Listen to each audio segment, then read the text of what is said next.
Hello guys, welcome. नमस्कार साथीहरू, यहाँहरू सबैजनालाई हार्दिक स्वागत छ स्मार्ट इन्फो नेपाल युट्युब च्यानलमा। तपाईहरू सबैजनालाई साथीहरू, तपाईले सुरुमा हेरिसक्नुभयो भिडियो। यस्तो खालको भिडियो कसरी एडिट गर्ने त यसको बारेमा म तपाईलाई जानकारी गराउँदैछु।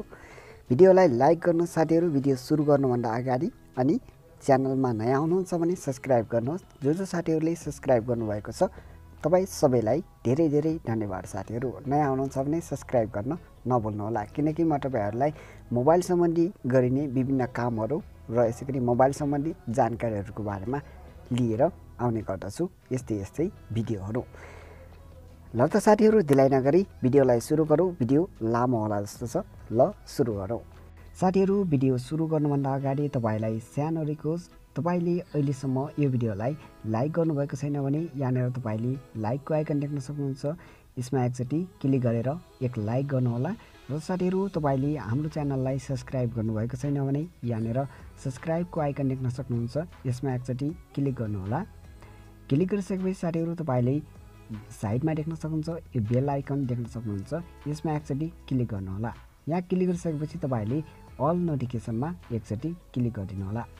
यदि गरिसकेपछि साथीहरू तपाईँ अलिकति स्क्रल डाउन गर्नुहोला र यहाँनिर तपाईँले तल कमेन्टको आइकन देख्न सक्नुहुन्छ। यहाँ तपाईँले भेरी नाइस भिडियो भनेर लेख्नुहोला। त्यसपछि तपाईँले सेन्ड गरिदिनुहोला। अब साथीहरू, तपाईँले यस्तो खालको भिडियो एडिट गर्नको लागि तपाईँको मोबाइलमा तीनवटा एप्लिकेसन चाहिन्छ साथीहरू। पहिलो एप्लिकेसन रहेको छ पिसी8। यहाँनिर पिसी8लाई म ओपन गर्नेछु। यो एप्लिकेसनको लिङ्क डिस्क्रिप्सनमा पनि छ साथीहरू, त्यहाँबाट तपाईँ सिधै डाउनलोड गर्न सक्नुहुन्छ। साथीहरू, पिसी8लाई ओपन गर्नुहोला र ओपन गरिसकेपछि यहाँनिर तपाईँले प्लसको आइकन देख्न सक्नुहुन्छ। यसमा एकचोटि क्लिक गर्नुहोला यो प्लसको आइकनमा। त्यसपछि तपाईँले यहाँ माथि देख्न सक्नुहुन्छ अल फोटोज भनेर लेखिएको छ। यसमा एकचोटि क्लिक गर्नुहोला। त्यसपछि साथीहरू तपाईँ देख्न सक्नुहुन्छ साइडमा ब्याकग्राउन्ड भनेर लेखिएको छ। यहाँनिर तपाईँ देख्न सक्नुहुन्छ ब्याकग्राउन्ड, र तपाईँले यसमा एकचोटि क्लिक गर्नुहोस्। र क्लिक गरिसकेपछि तपाईँले यहाँनिर विभिन्न खालको ब्याकग्राउन्डहरू तपाईँको इच्छा अनुसार ल्याउनुहोला। म चाहिँ अहिले यहाँनिर ब्ल्याक ब्याकग्राउन्ड ल्याउँछु। तपाईँले आफ्नो इच्छा अनुसार विभिन्न ब्याकग्राउन्डहरू तपाईँ लिन सक्नुहुन्छ। म यहाँनिर ब्ल्याक ब्याकग्राउन्डलाई लिन्छु। ब्ल्याक ब्याकग्राउन्डलाई लिइसकेपछि तपाईँ यहाँनिर देख्न सक्नुहुन्छ यहाँ तल क्रोपको आइकन देख्न सक्नुहुन्छ। यसमा एकचोटि क्लिक गर्नुहोला र क्लिक गरिसकेपछि यहाँनिर तपाईँले विभिन्न टुल्सहरू यहाँ देख्न सक्नुहुन्छ। अब साथीहरू तपाईँले यहाँनिर क्रोपमा एकचोटि क्लिक गर्नुहोस्। त्यसपछि तपाईँले यहाँनिर देख्न सक्नुहुन्छ 16.9 अर्थात् 16.9 यहाँनिर देख्न सक्नुहुन्छ। यो साइजलाई तपाईँ सिलेक्ट गर्नुहोला। त्यसपछि तपाईँ यहाँ माथि एरोको आइकन देख्न सक्नुहुन्छ। यसमा एकचोटि क्लिक गरिदिनुहोला। क्लिक गरिसकेपछि साथीहरू तपाईँले यहाँनिर एड फोटो लेख्न सक्नुहुन्छ। तपाईँले यहाँनिर एड फोटो देख्न सक्नुहुन्छ सजिलो तरिकाले। यसमा एकचोटि क्लिक गरेर तपाईँले आफ्नो ग्यालेरीमा गएर एउटा फोटो ल्याउनु होला। तपाईँले फोटोको ब्याकग्राउन्ड पहिलेदेखि हटाइसकेको हुनुपर्ने छ साथीहरू। यस्तो भिडियो बनाउनको लागि मैले पहिलेदेखि हटाइसकेको छु। सो तपाईँले फोटोको ब्याकग्राउन्ड अर्थात् पिएनजी फोटो कसरी बनाउने यसको बारेमा योभन्दा अगाडि मैले भिडियो अपलोड गरिसकेको छु साथीहरू। त्यो भिडियोको लिङ्क डिस्क्रिप्सनमा छ साथीहरू, त्यहाँबाट तपाईँले सजिलैसँग हेर्न सक्नुहुनेछ। मैले पिएनजी फोटो पहिलेदेखि बनाएर राखेको छु। पिएनजी भन्नाले के हुन्छ भने साथीहरू, तपाईँको फोटोको ब्याकग्राउन्डमा केही पनि नभएको। यसलाई मैले सेलेक्ट गरेँ। सेलेक्ट गरिसकेपछि यहाँनिर तपाईँ देख्न सक्नुहुन्छ यो फोटो यस्तो खालको भएर आउनेछ। त्यसपछि यहाँनिर हामीले गोलाइमा एकचोटि यो भए त तपाईँले गोलो राउन्डमा एकचोटि यसरी सेभ गरिदिनु होला।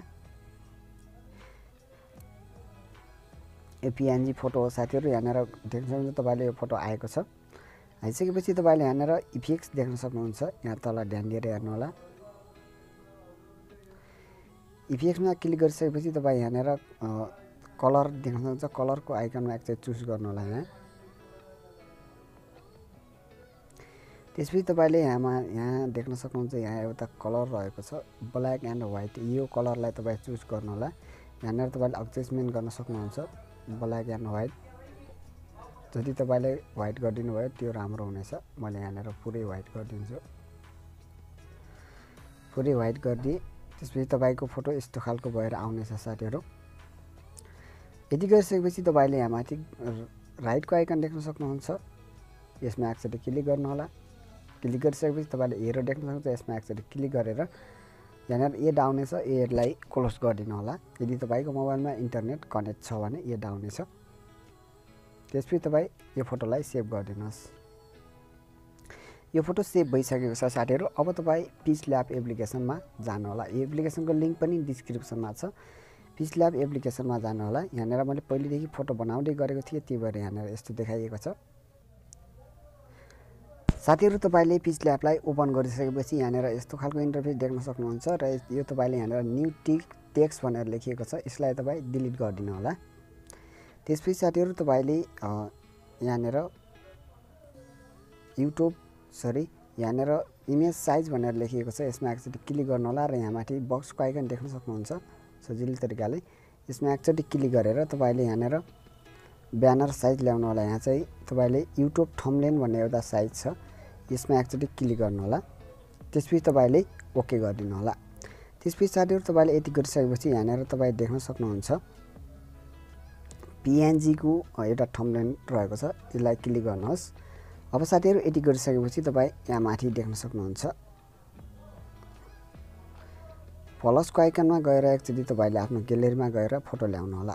भर्खरै जो हामीले पिसिएटबाट सेभ गरेका थियो यो फोटो यहाँ छ र यसलाई तपाईले ल्याउनु होला। ल्याइसकेपछि साथीहरु यसलाई तपाई यो स्क्रिन भरि फुल गरिदिनु होला। जति तपाईको फोटो ब्याकग्राउन्ड छ त्यो तपाईले सेभ गरिदिनु होला, त्यही भरिको गरिदिनु होला। र यति गरिसकेपछि साथीहरु तपाई यहाँनिर यसमा एकचोटि क्लिक गर्नुहोस्। यसमा यहाँ क्लिक गरिसकेपछि तपाई यहाँनिर साइड अलिकति साइड गर्दै जानुहोस्। त्यसपछि तपाईले यहाँनिर देख्न सक्नुहुन्छ मान्छे जस्तो आइकन रहेको छ, यसमा एकचोटि क्लिक गर्नुहोस्। क्लिक गरिसकेपछि यो बक्सलाई तपाई इनेबल गरिदिनु होला।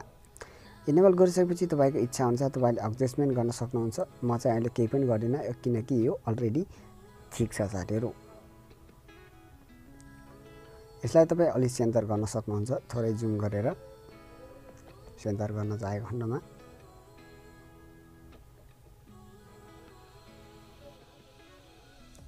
सेन्टरमा राख्दिनु होला। सेन्टरमा राख्नुभयो भने एकदम राम्रो हुनेछ। यहाँनिर यो रेडी भइसकेको छ। अब हामी सेभ टु प्रोजेक्टमा क्लिक गरेर यो फोटोलाई सेभ गरिदिन्छौँ। यो सेभ भइसकेको छ। अब हामी अर्को एप्लिकेसनमा जानेछौँ, फाइनली एप्लिकेसन जुन किनेमास्टर एप्लिकेसन भिडियो एडिटिङ रहेको छ। किनेमास्टरलाई ओपन गर्नु होला साथीहरु। ओपन गरिसकेपछि तपाईले यहाँनिर प्लसमा क्लिक गरेर एमपी प्रोजेक्टमा जानु होला। एमपी प्रोजेक्टमा गइसकेपछि तपाई मिडिया ब्राउजरमा गएर एउटा कुनै पनि ब्याकग्राउन्ड ल्याउनु होला। जस्तै तपाईले म चाहिँ यहाँनिर ब्ल्याक ब्याकग्राउन्ड नै लिन्छु किनकि मैले सुरुदेखि ब्ल्याक ब्याकग्राउन्ड चुज गर्दै आएको छु, त्यही भएर। त्यसपछि तपाईले आफ्नो इच्छा अनुसारको भिडियो लामो बनाइदिनु होला। मैले यहाँनिर छोटो भिडियो बनाउँदै छु। त्यसपछि साथीहरु तपाईले भर्खरै हामीले पिक्सल्याबबाट सेभ गरेर लिएको फोटोलाई तपाई यहाँनिर ल्याउनु होला। ल्याइसकेपछि यो फोटोलाई पनि त्यति जति ब्याकग्राउन्ड तपाईको लामो छ त्यति लामो गरिदिनु होला। यदि गरिसकेपछि यो फोटोलाई तपाई फुल स्क्रिनमा गरिदिनुहोस्। फुल स्क्रिनमा गरिसकेपछि तपाई अलिकति यो फोटोलाई सेन्टरमा राख्नु होला। त्यसपछि साथीहरु तपाई लेयरमा गएर एउटा ग्रीन स्क्रिन फायरको भिडियो तपाईले ल्याउनु होला। यहाँनिर मैले फायरको भिडियो पहिले डाउनलोड गरेर राखेको छु। यो भिडियोको लिंक पनि डिस्क्रिप्सनमा छ साथीहरु, त्यहाँबाट तपाईले सजिलै डाउनलोड गर्न सक्नुहुन्छ।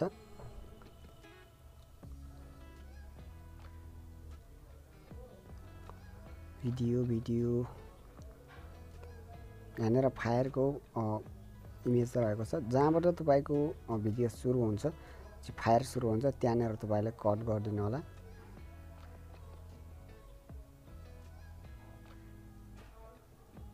यस्ता पार्ट कैचीमा गएर कट गरिदिनु। त्यसपछि भिडियोलाई लङ प्रेस गर्नु होला। त्यसपछि यता खिचेर ल्याइदिनु होला। यति गरिसकेपछि तपाईले यसलाई पनि तपाई फुल स्क्रिन गरिदिनु होला। फुल स्क्रिन गरिसकेपछि तपाईले यहाँनिर क्रोमा कीलाई इनेबल गरिदिनु होला। यति गरिसकेपछि तपाईको यो ग्रीन स्क्रिन हटेर जानेछ। त्यसपछि यहाँनिर तपाईले तीनवटा डटमा क्लिक गरेर गो ब्याक गरिदिनु होला। अब हेर्नुस् साथीहरु भिडियो लगभग रेडी भइसकेको छ।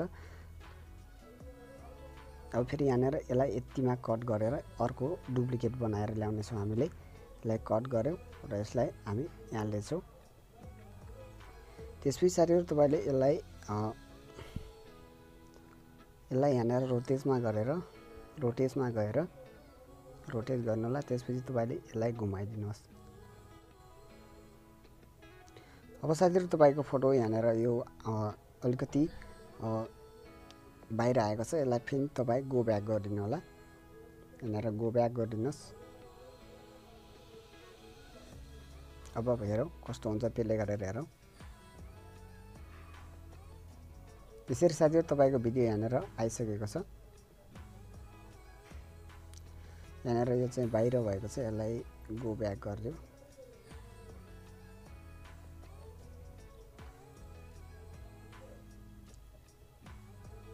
यसरी साथीहरू तपाईँ देख्न सक्नुहुन्छ भिडियो तपाईँको रेडी भइसकेको छ।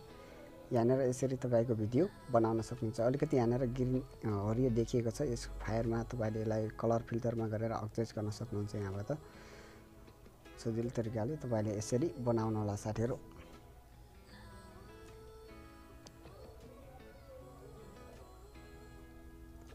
यहाँनिर भइसकेको छ। यसलाई तपाईँ अझै रेड कलर अझै धेरै आएको चाहनुहुन्छ भने यसलाई डुप्लिकेट गरिदिनु होला। डुप्लिकेट गरेर तपाईँले यसलाई अलिकति ठुलो गरेर जुम गरेर राखिदिनु होला। यसरी गर्नुभयो भने तपाईँले धेरै फायरहरू यहाँ लगाउन सक्नुहुन्छ सजिलो तरिकाले। यहाँनिर अब हेर्नुहोस्, देख्न सक्नुहुन्छ। यति गरिसकेपछि तपाईँले यसमा चाहिने साउन्डहरू लगाउन सक्नुहुन्छ। यहाँनिर अडियो ब्राउजरमा गएर तपाईँले साउन्ड इफेक्ट्सहरू लगाउन सक्नुहुन्छ। यति गरिसकेपछि तपाईँको भिडियो कम्प्लिट भइसकेको छ। अब प्ले गरेर हेर्नुहोस्, तपाईँको भिडियो रेडी भइसकेको छ साथीहरू। अब साथीहरू यसलाई सेभ गर्नको लागि यहाँनिर सेयरको आइकन देख्न सक्नुहुन्छ। सेयरमा एकचोटि क्लिक गर्नु होला। त्यसपछि सेभ टु ग्यालेरी गरिदिनु होला साथीहरू।